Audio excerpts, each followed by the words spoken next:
Kakadosh, Boker Or, Bekiim Halacha 5, Siman 40. This is day 90, page 242, Halacha Yudchet. Now we're talking about, is a person allowed to have marital relations in view of a mezuzah? Okay, so that's the question. It is permissible for a couple to have marital relations in a room with a mezuzah fixed to the doorpost, even if there's no door and the mezuzah is on the inside of the doorpost.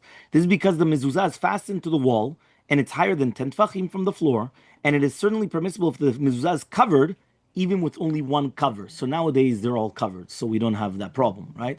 So that's why there's no problem. Even though some people will want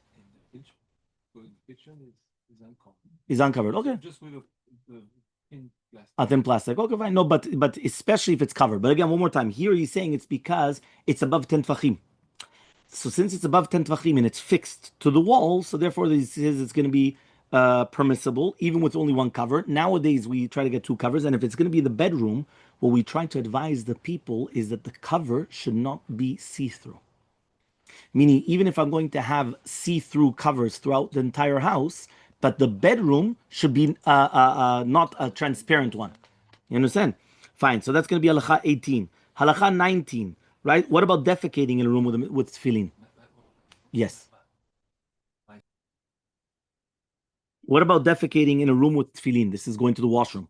So it is forbidden for a person to defecate in a room containing tefillin unless the tefillin are enclosed in two containers, as described above. Likewise, it is forbidden to change an infant's diaper, meaning to change the diaper of a baby, right, in a room containing uncovered tefillin. Some poskim rule that it's permissible to change a diaper in a room containing Torah books, meaning Torah books, again, which we already spoke about on the previous day, that had to do with printed Torah books, right? That basically, like one cover is sufficient, because again, that the one cover is necessary because, no modern printing and letters are not the same halacha. So, okay, fine. What about now tefillin under a person's head or feet? So it is forbidden to place tefillin under one's legs or feet, even if the tefillin are encased in two containers. Likewise, it is forbidden to lie down with tefillin underneath one's head, even if the tefillin are encased in two containers. In both cases, it's disrespectful, meaning to use them as a pillow, right? It's not respect. It is permissible to place the tefillin under one's pillow or one's mattress, or to lie down on the bed. If a married couple wish to be intimate, the tefillin must be encased in two containers. So again, if a person wants to have tashmish, so they have to actually put two containers on the tefillin. For more details on the subject, look in the Shulchan Aruch and write in Siman 40, halachot 3 through 7, and the Od Yosef Chai. Right? What about with soiled hands?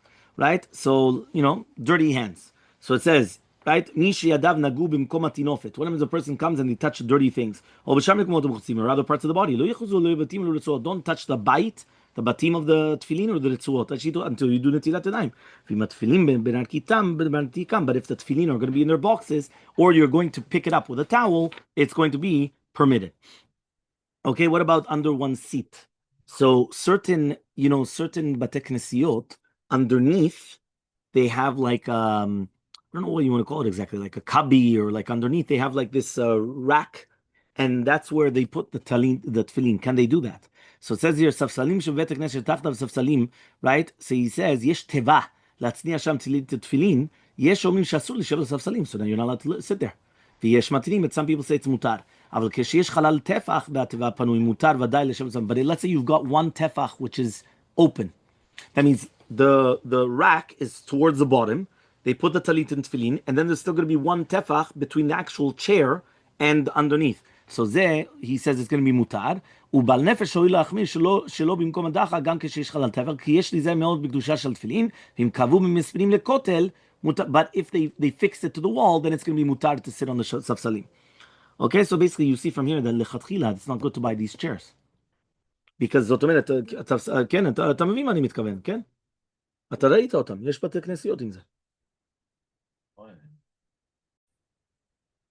So he says like this. So he says, "Utfilin nמצאים בתוך שקית או מזוזה, מזוודה, בעולם it's going to be inside of a bag or inside of a luggage. אסור לשב עליהם. You're not allowed to sit down on the luggage. ואפילו יש שם עוד דברים. There's other things, doesn't matter.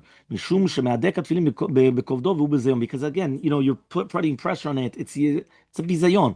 ואפילו התפילין בתוך הכיס. So even if it's going to be inside of a key.